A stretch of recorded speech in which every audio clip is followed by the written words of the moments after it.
Así que, sin más preámbulos, quiero dar ya lugar al doctor Antonio Cruz para que él pueda dirigirnos la palabra y hablarnos acerca del tema que hoy nos presenta: 5 argumentos contra Dios. Podemos recibirle con un aplauso.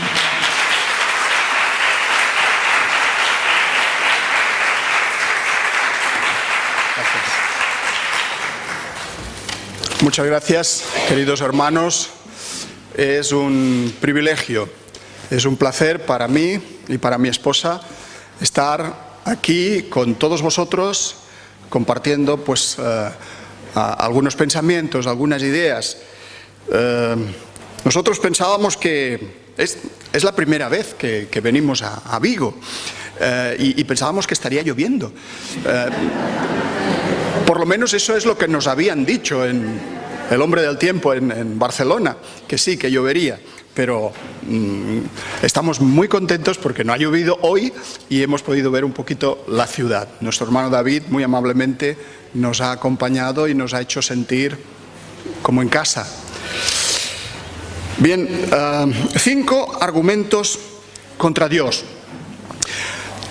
Hermanos, estamos viviendo en tiempos difíciles para la fe. Tiempos que el cristianismo, la idea de Dios, la idea de la creencia, el teísmo, el monoteísmo, se empieza a ver mal. Porque se está difundiendo la idea de que la religión tiene la culpa de muchas cosas desagradables. 11S en Nueva York, el hundimiento de las Torres Gemelas. ¿Por qué? Terrorismo religioso. Y eso está haciendo en algunos pensadores agnósticos o ateos, está haciéndoles pensar que la culpa de todos los males de este mundo la tiene la religión. Por tanto, habría que acabar con cualquier religión. Ellos hablan de todas las religiones, pero en realidad se están refiriendo al cristianismo. Lo que más les preocupa no es el Islam, no es el budismo, no es el hinduismo, es la religión cristiana, seamos sinceros.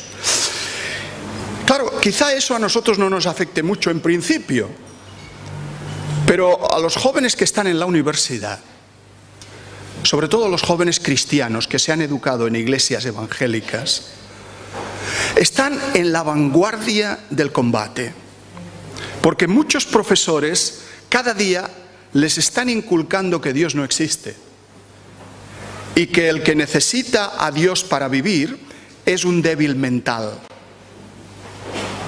es una persona que necesita muletas para vivir, necesita apoyarse en esas ideas ilusorias. Creer en Dios sería como creer en el Papá Noel, en Santa Claus, o creer en el ratoncito Pérez.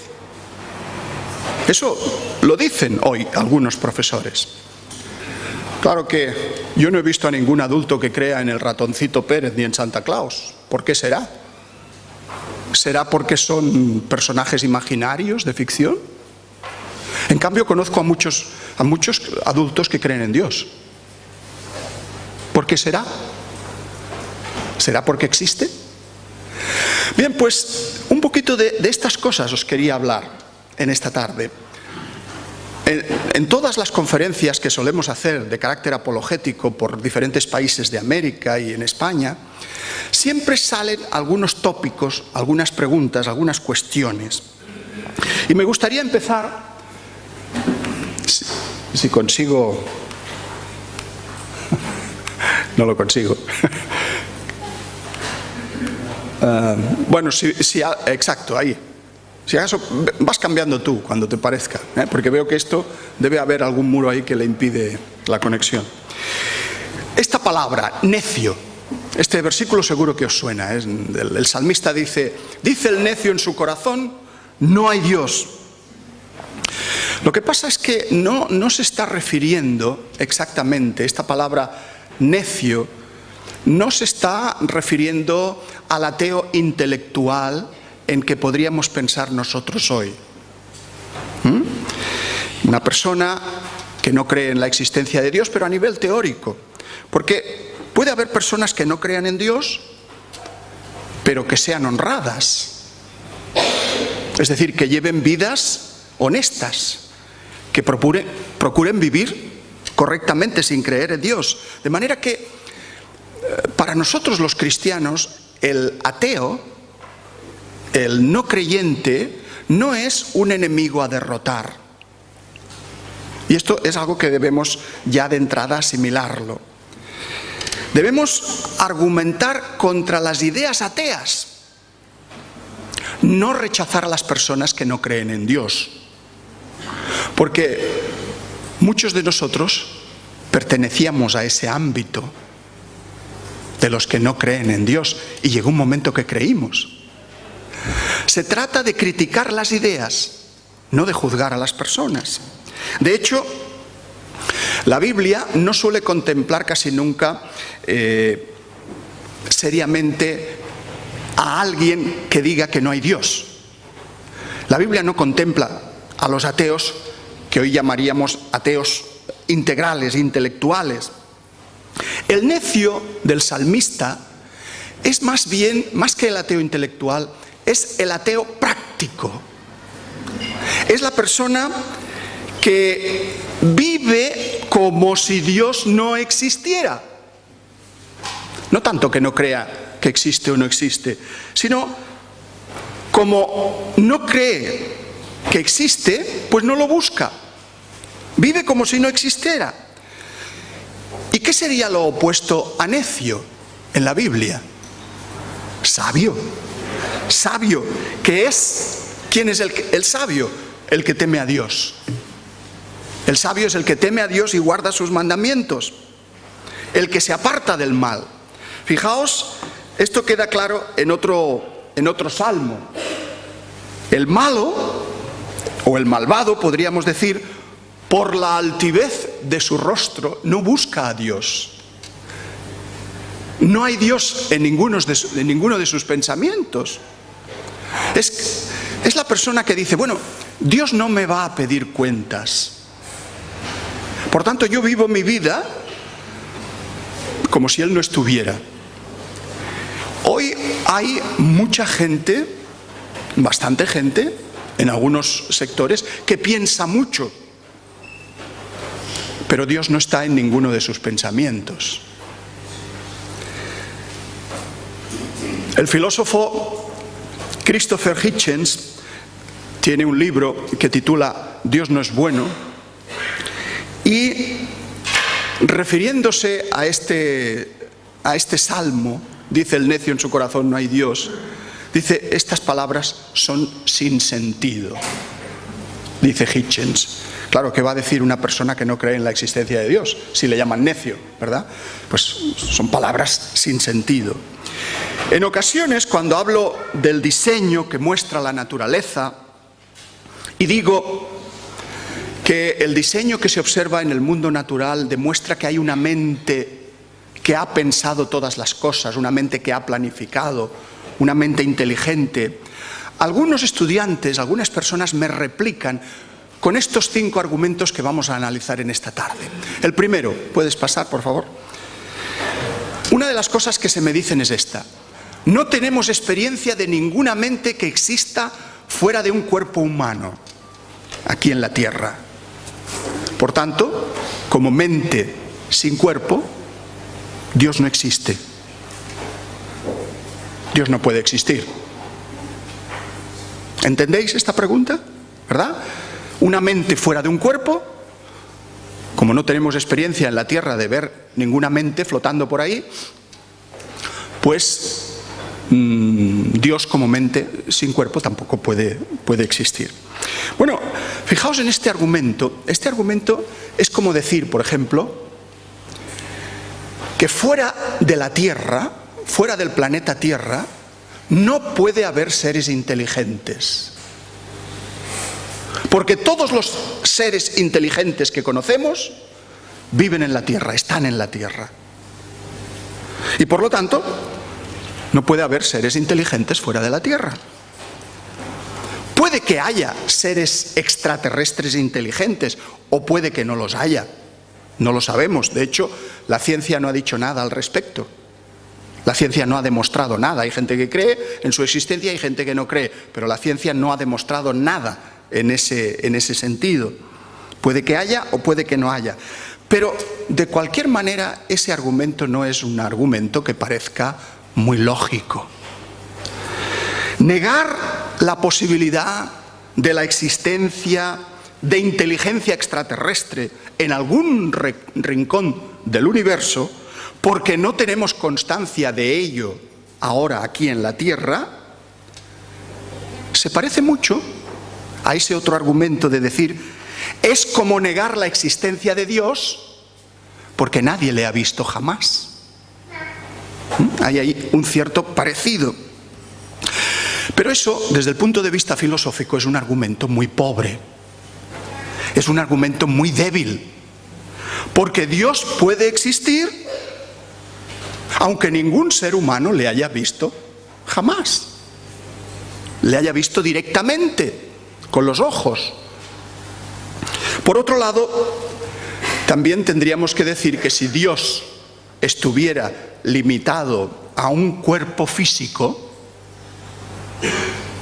no sería Dios.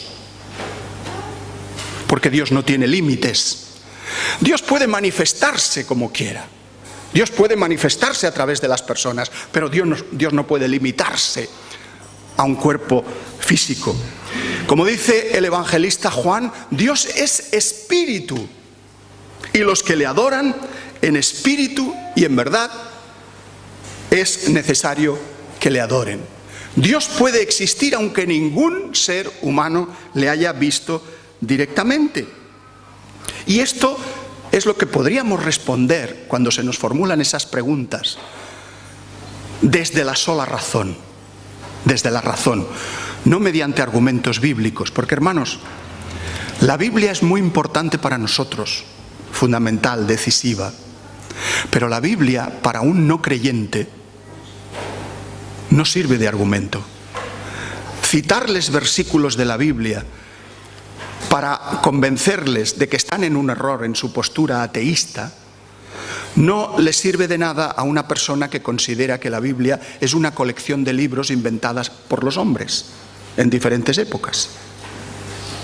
La Biblia es muy útil cuando la persona ya cree en la existencia de Dios, pero normalmente antes hay que atraer a esas personas a la fe mediante la lógica, mediante los argumentos, mediante las evidencias, mediante la razón. Desde otra perspectiva diferente, podríamos decir, desde la Biblia, como el apóstol Pablo, escribiendo a la iglesia de Corinto, les dice,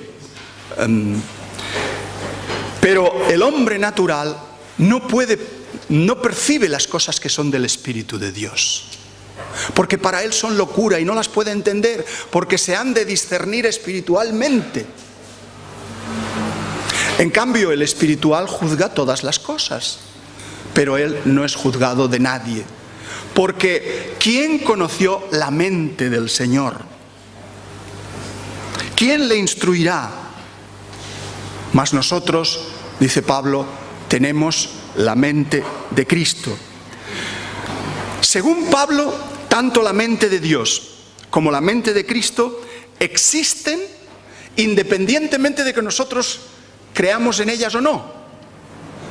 El problema es que la persona natural, la persona escéptica por naturaleza, que vive como si no hubiera nada más allá de esta vida material, pues es incapaz de entender las cosas del espíritu, las cosas espirituales. Pero hermanos, tenemos que tener cuidado con esto, porque nosotros estamos viviendo en una sociedad que empieza a ser mayoritariamente agnóstica, atea. Y tenemos amigos en esa sociedad. Y nos codeamos cada día con esos amigos. Son colegas en nuestro trabajo, son compañeros de estudios, son compañeros en el mundo laboral. Y convivimos con ellos. Y los amamos. Y ellos a nosotros también. Pero ellos viven como si Dios no existiera. Son ateos. Y eso a veces se nos puede contagiar. Nosotros queremos ser amigos, les amamos. Y sin darnos cuenta vivimos cada día un poco más como viven ellos. Sin Dios, sin fe y sin esperanza.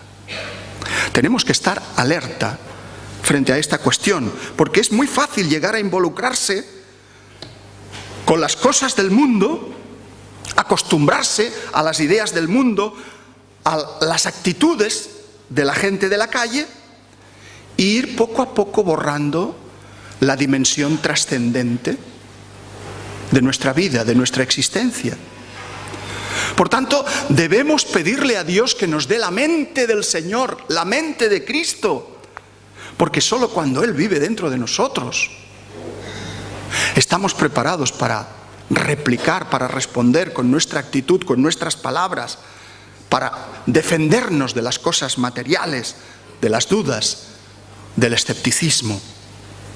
Otra cuestión, la segunda. A veces se me dice, si Dios quiere que el ser humano crea en Él, ¿por qué no lo ha hecho más evidente? ¿Por qué no se muestra con más claridad al ser humano? ¿Por qué permanece escondido? ¿Por qué no se deja ver claramente? ¿Qué podemos decir a esto? Bueno, Dios no está tan oculto como a veces se suele decir. Dios no está tan oculto como para que nadie pueda creer en Él. De hecho, si pensamos fríamente, la mayor parte de la población del mundo actual todavía sigue creyendo en la existencia de Dios. Hay en el mundo más de 2.000 millones de cristianos, sin contar los creyentes de las demás religiones monoteístas, los judíos y los musulmanes. Es verdad que Dios no resulta tan evidente para nosotros como puede serlo un árbol, una roca o una mariposa, porque Dios no es nada material. Pero, ¿por qué recriminarle a Dios cómo tiene que manifestarse ante nosotros? ¿Quién es el hombre para decirle a Dios cómo tiene que comportarse?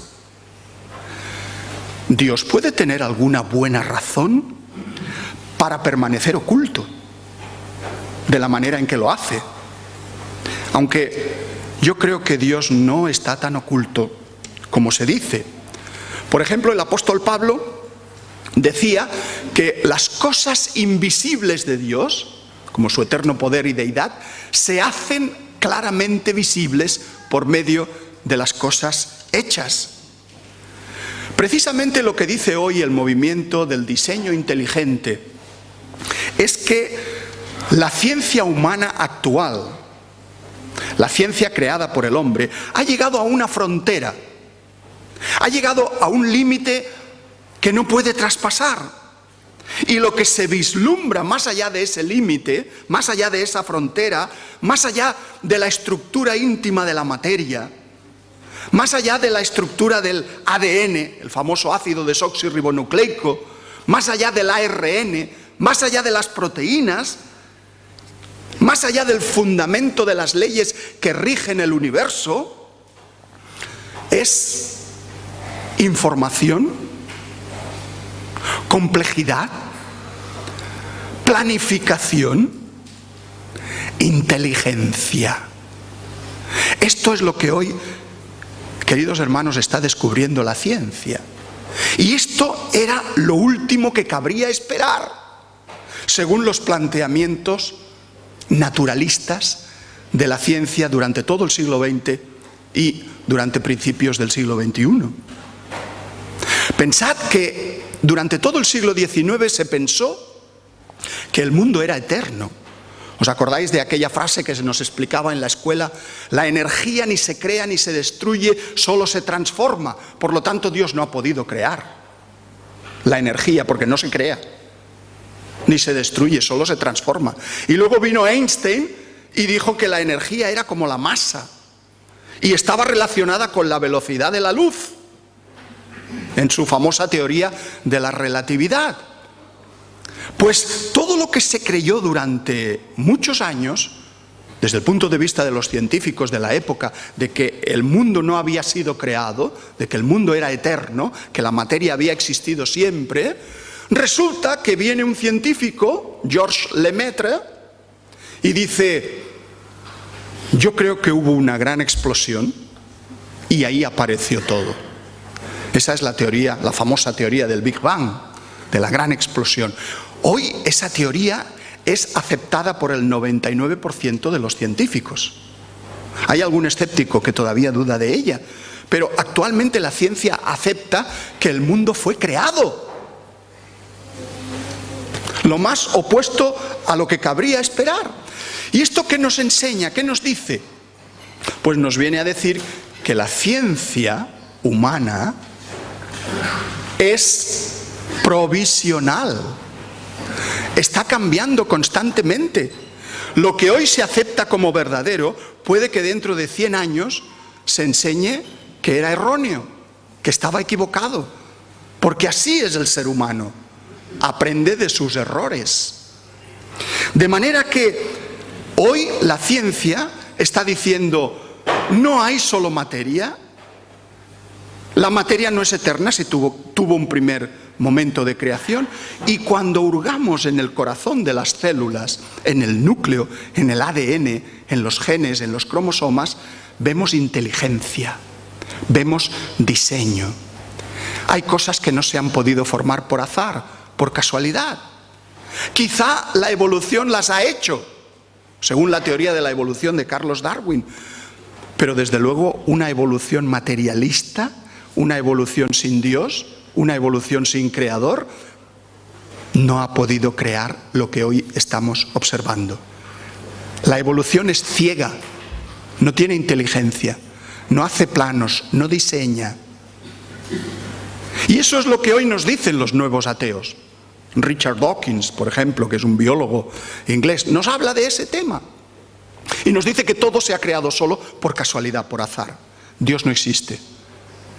Pero es que hoy eso es insostenible, porque la ciencia nos está llevando a la encrucijada de pensar que hay una mente detrás de todas las cosas.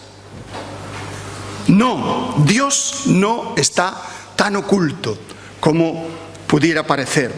Como escribe Lucas, ciertamente no está lejos de cada uno de nosotros, porque en Él vivimos y nos movemos y somos, porque el linaje suyo somos. Por tanto, desde la perspectiva teológica de la Biblia, lo que ocurre es que nuestro mundo es un mundo caído, es un mundo sometido al mal, a las enfermedades, al sufrimiento, a la muerte, y también sometido a las deficiencias cognitivas, es decir, a las dificultades de descubrir y entender a Dios. Hoy el ser humano tiene dificultades para descubrir a Dios en su vida. El famoso teólogo Juan Calvino decía: la condición natural del ser humano es el sensus divinitatis. Tenemos que aprender latín. Eso de que latín solo lo sepan los católicos. Nuestra cultura hunde sus raíces en el latín, lo sabéis, ¿verdad? Desgraciadamente las humanidades se están perdiendo también. Pero Calvino escribió esto: el sentido de Dios. ¿Y qué entiende Calvino y sus seguidores actuales por el sentido de Dios? Seguidores actuales, los llamados neocalvinistas. Uno de los más famosos, uno de los filósofos más famosos que se pueden considerar cristianos neocalvinistas, es Alvin Plantinga, de la Universidad de Yale. Desgraciadamente no se ha traducido ningún libro de él al español. Todos están en inglés o en italiano. Pues este hombre dice: en realidad no puede haber auténticos ateos, porque Dios habría dotado a cada persona con este instinto natural que podría llamarse el sentido de Dios. Esto no sería algo que se aprendiera necesariamente en la familia, que se aprendiera en la escuela o en la iglesia, en la escuela dominical, sino que ya desde el seno materno, el ser humano vendría marcado por esta cualidad innata que es la capacidad para creer en Dios de manera absoluta, de todo corazón, sin reservas. Fijaos qué idea más interesante. El ser humano y ninguna otra especie animal está dotado para creer en Dios.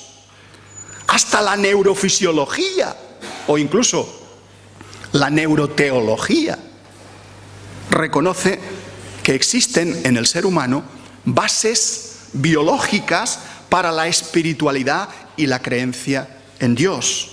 El cerebro humano está dotado de propiedades singulares.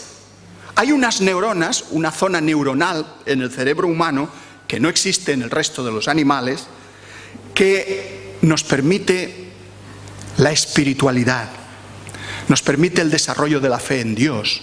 Este tema lo hablo en un capítulo de mi libro La ciencia encuentra a Dios. Pues bien, los científicos escépticos, los que no creen en Dios, dicen que claro, al tener neuronas singulares en nuestro cerebro, el ser humano ha inventado a Dios. Pero Dios es una proyección, como decía Freud. Dios es el deseo de que haya un padre amante que nos espera. Es el hombre el que ha inventado a Dios, no Dios el que ha creado al hombre, decía Freud. Y hermanos, eso es lo que se enseña hoy en las universidades españolas, que el hombre ha inventado a Dios. Y yo me pregunto, ¿por qué no puede ser al revés? ¿No será que Dios nos ha dotado de esas regiones cerebrales con esas neuronas especiales para que podamos expresarnos espiritualmente y poder así relacionarnos con Él? Es decir, que Dios nos ha hecho criaturas espirituales. Lo que indica la Escritura es que debido, como consecuencia de la caída, la entrada del pecado en el mundo, nuestras facultades cognitivas y espirituales dejaron de funcionar de la manera adecuada, como lo hacían al principio de la creación. Por eso hoy tantas personas tienen dificultades para descubrir a Dios en su vida. Yo creo que esta interpretación coincide también con el texto que hemos mencionado del apóstol Pablo, con este texto. Pues habiendo conocido a Dios, no le glorificaron como a Dios, ni le dieron gracias, sino que se envanecieron en sus razonamientos y su necio corazón fue entenebrecido. Profesando ser sabios, se hicieron necios. Eso está ocurriendo hoy.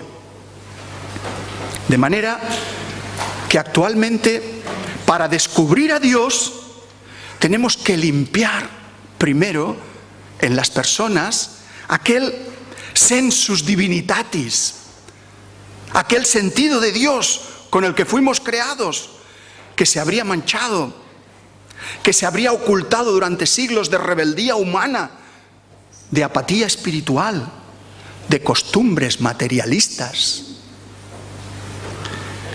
Y esto es lo que sencillamente la Biblia llama con una sola palabra: arrepentimiento. Arrepentimiento es descubrir el sentido de Dios en el alma humana. El redescubrimiento de Dios a través de la persona de su Hijo Jesucristo. Tercera cuestión. A veces se dice también, ¿no hay contradicción en los atributos de Dios? Es decir, si Dios fuera omnisciente, si Dios lo sabe todo, no podría cambiar de opinión. Pero si Dios cambia de opinión, entonces es que no es omnisciente. Ese es un argumento racional que también se usa con frecuencia. Y tiene su fundamento. Es cierto que en la Biblia hay varios pasajes en los que parece que Dios cambie de opinión. Fijaos, en Éxodo 32:14 podemos leer: entonces Jehová se arrepintió del mal que dijo que había de hacer a su pueblo. Es evidente que si Dios lo sabe todo, si Dios es eterno y es inmutable, no va a cambiar de opinión, en el sentido de arrepentirse de algo o de reconocer que estaba equivocado. Dios no se puede equivocar. Lo que pasa es que a nosotros puede parecernos que Dios cambia de opinión desde nuestra perspectiva finita y temporal. Sin embargo, desde la perspectiva eterna de Dios, Él no puede cambiar de opinión. Lo que realmente ocurre es que Dios solo se puede comunicar con el ser humano por medio de una revelación antropomórfica, con un lenguaje humano que nosotros podamos comprender, hablándonos en términos claros, pero humanos, temporales. Es decir, rebajándose hasta nuestro nivel. Hay una palabra que se inventaron los teólogos que se llama abajamiento. No la busquéis en el diccionario porque no está. Abajamiento, es un invento teológico. El abajamiento de Dios. Dios se bajó o abajó o rebajó para poderte hablar a ti y poderme hablar a mí, para que nosotros pudiéramos entenderlo. Por ejemplo, cuando Adán y Eva pecaron y se escondieron de la presencia de Dios, en Génesis 3:9 leemos: mas Jehová Dios llamó al hombre y le dijo: ¿dónde estás tú? ¿Es que acaso el Dios omnisciente, el Dios que lo sabe todo, no sabía dónde se había escondido Adán? Claro que lo sabía. No está preguntando por su localización física, sino por su condición espiritual. ¿Dónde estás tú en relación conmigo? ¿Sigues siendo el mismo de antes o tu corazón ha cambiado?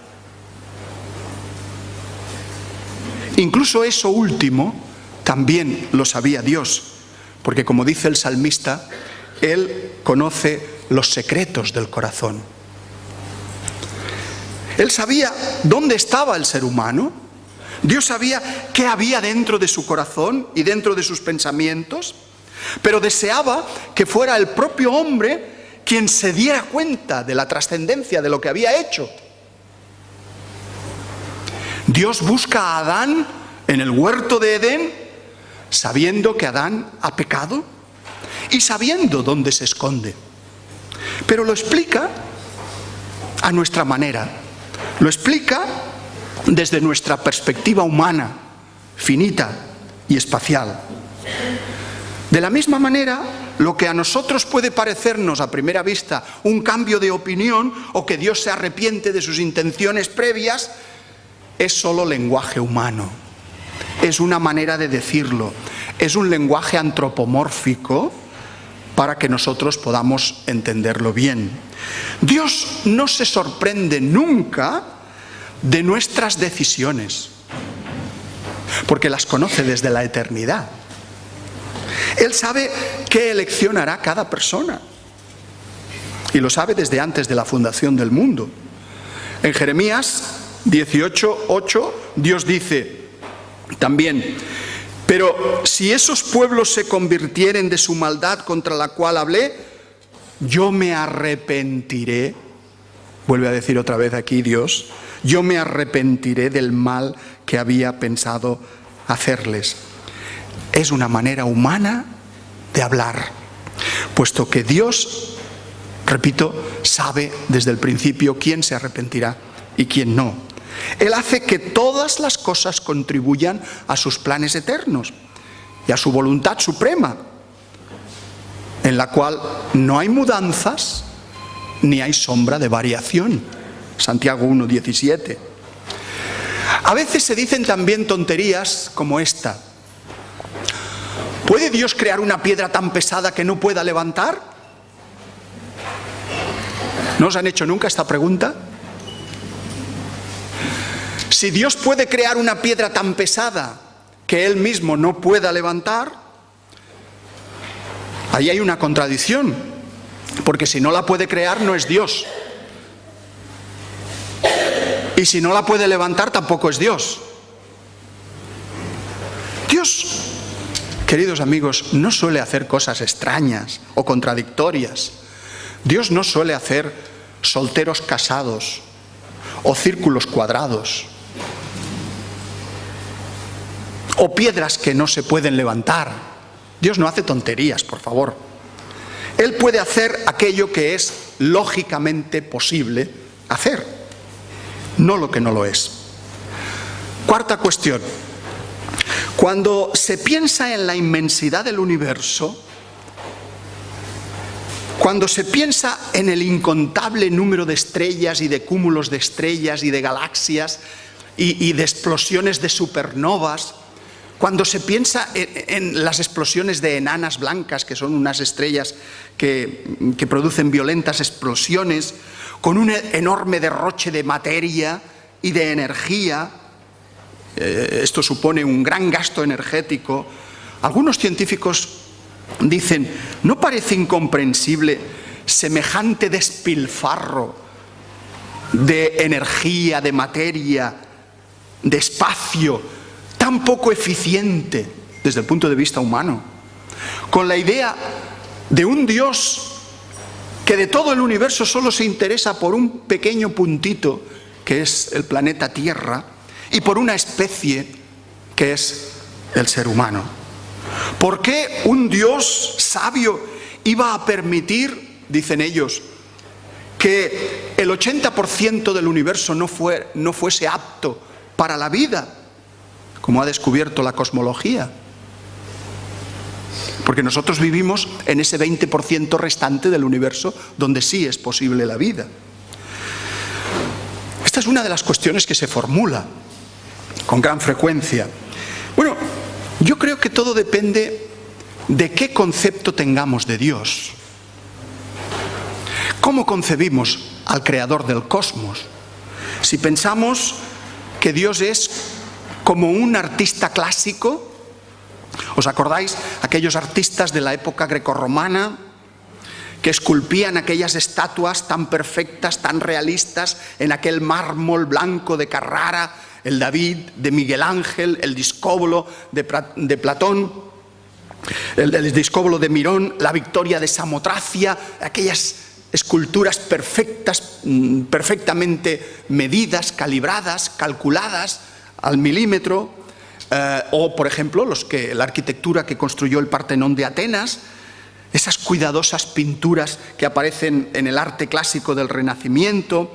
Bueno, todo eso nos habla de que los artistas clásicos eran artistas ordenados, meticulosos, preocupados por la eficiencia, por las medidas exactas, por la proporción adecuada, por la economía de medios.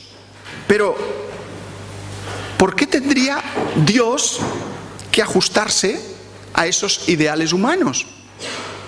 El creador de todo lo que existe no tiene escasez de recursos, no tiene escasez de medios, como los artistas clásicos. La eficiencia o el rendimiento energético es importante para nosotros, los mortales, que somos criaturas finitas, materiales y limitadas, pero no para Dios. Si eres un ser limitado, tienes que ser eficiente para lograr lo máximo que puedas lograr con pocos recursos, con pocos medios. Pero si eres omnipotente, ¿qué importancia puede tener la eficiencia o los recursos? Quizá Dios se parece más, en algunos aspectos, a un artista romántico, extremadamente creativo, que se deleita en la diversidad, en hacer tantas cosas diferentes como sea posible. Por ejemplo, la pintura romántica de los siglos XVIII y XIX Se caracterizaba por el exotismo, por la diversidad de colores y de formas, por la búsqueda de lo sublime, los paisajes complicados, como este carro de heno, de Constable, de 1821. Se representaban iglesias en ruinas, movimientos sociales, naufragios, etcétera, etcétera. En España, de esta época, tenemos obras como, por ejemplo, las obras costumbristas.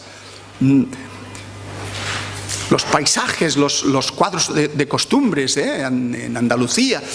Hay mucha obra de este tipo. Pues bien, cuando se mira el mundo natural, el mundo de los seres vivos, es muy fácil darse cuenta de que al Dios creador le gusta la diversidad, le gusta la variedad, le gusta el derroche de medios, la inmensidad, el espacio ilimitado del cosmos, la multiplicidad de formas, la exageración de recursos. En el mundo hoy hay aproximadamente 7.000 millones de personas, y aunque algunas caras puedan parecerse un poco entre sí, no hay dos iguales. 7.000 millones de personas. Los gemelos monovitelinos pueden parecernos idénticos, pero si miramos su cara con un microscopio encontraremos diferencias. 7.000 millones de personas. ¿Qué nos dice esto? Parece que a Dios le gusta la diversidad, le gusta la variedad. Por otro lado, todos estos argumentos que nos presentan a veces presuponen lo que Dios debería haber hecho, o aquello que Dios debería pensar, o lo que Dios debería ser según nuestro criterio humano. Pero en realidad no hay razón para creer que nosotros podamos saber tal cosa, estas cosas. Que exista esta increíble inmensidad cósmica o la enorme diversidad biológica que observamos en los seres vivos no es un argumento contra la existencia de Dios. A nosotros puede parecernos que el universo presenta una gran ineficiencia energética y espacio-temporal, pero el Creador puede haber tenido sus gustos, sus preferencias o sus buenas razones para hacerlo así, aunque nosotros no lleguemos a comprenderlo nunca desde nuestra finitud humana. Y finalmente, la quinta, la de siempre, la tradicional, el eterno problema. Si Dios existe, ¿por qué permite el mal? Como sabéis, este es quizás el argumento más famoso, el que ha dado pie a la teodicea, una disciplina dentro de la teología, del que más se ha escrito, el más fuerte contra la existencia de la divinidad, y el que más usan también los adversarios del teísmo. Dicen pues que la existencia del mal, de la injusticia, pues atenta un poco contra la omnipotencia y la bondad de Dios. Es cierto que no comprendemos las razones de Dios para permitir el mal en el mundo. Pero aunque esto sea así, no podemos deducir de este desconocimiento que Dios no exista. Precisamente porque no sabemos las razones que Dios pudo tener para permitirlo. Un Dios todopoderoso no podría haber evitado el mal, se nos dice, y el sufrimiento de seres inocentes, creando seres humanos incapaces de hacer el mal, sobre todo el mal moral. Sí, podría haberlo hecho, porque es Dios, Dios podría haberlo hecho, pero esos seres que nunca cometieran pecado, que nunca cometieran males, serían cualquier otra cosa menos humanos. No serían seres humanos. Porque la esencia de un ser humano es el libre albedrío, es la libertad, poder decir sí o poder decir no. Para poder amar, tenemos que ser libres también para poder odiar. Para ser libres, para ser buenos, tenemos que ser libres también para ser malos. Dios podría habernos creado como autómatas, programados solo para hacer el bien, como juguetes que solo se mueven cuando se les tira de la cuerda. Pero Dios nunca quiso rebajarnos a ser juguetes, a ser máquinas, a ser autómatas. Quizás el estado de guerra, el estado de maldad que impera hoy en el universo sea el precio por la libertad humana. Pero de todas formas, ¿no es un precio muy alto?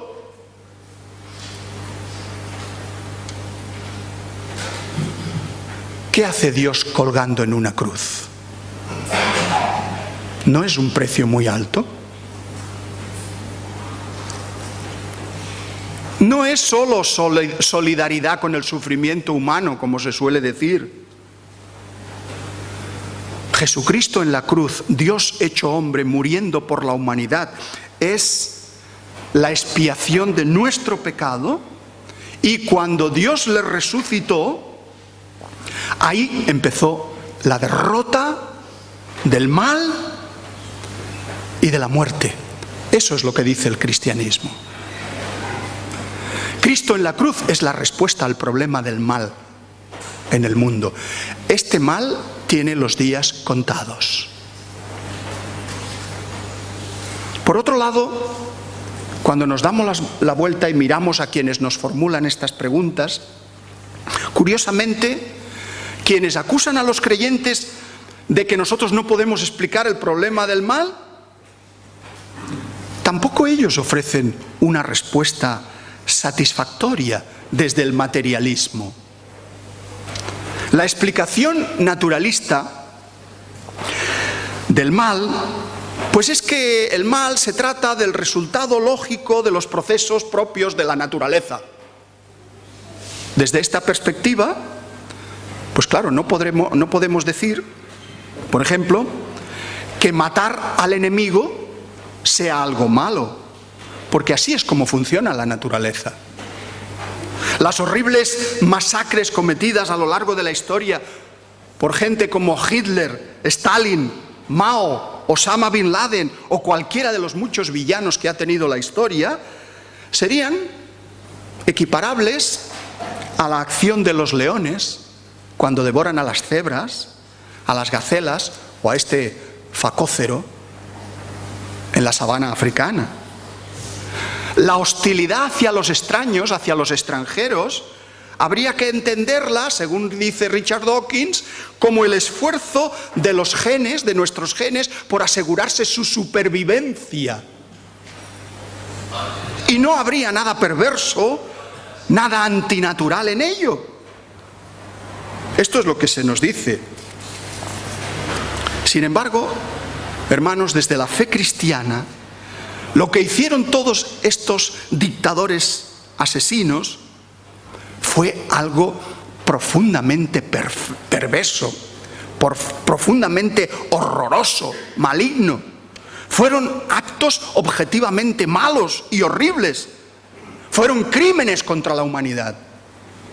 Luego, el problema del mal en el mundo no es menos fácil de explicar por parte del materialismo ateo que por parte de los creyentes. Sin embargo, a pesar de todo, como sabéis bien, la Escritura dice que el mal es una consecuencia directa de la rebeldía humana contra Dios, que el Creador no nos diseñó para la muerte sino para la vida, y que algún día sobrevendrá una nueva y gloriosa creación de cielos nuevos y tierra nueva, donde morará definitivamente la justicia y la paz, como dice 2 de Pedro 3:13. Cielos nuevos y tierra nueva.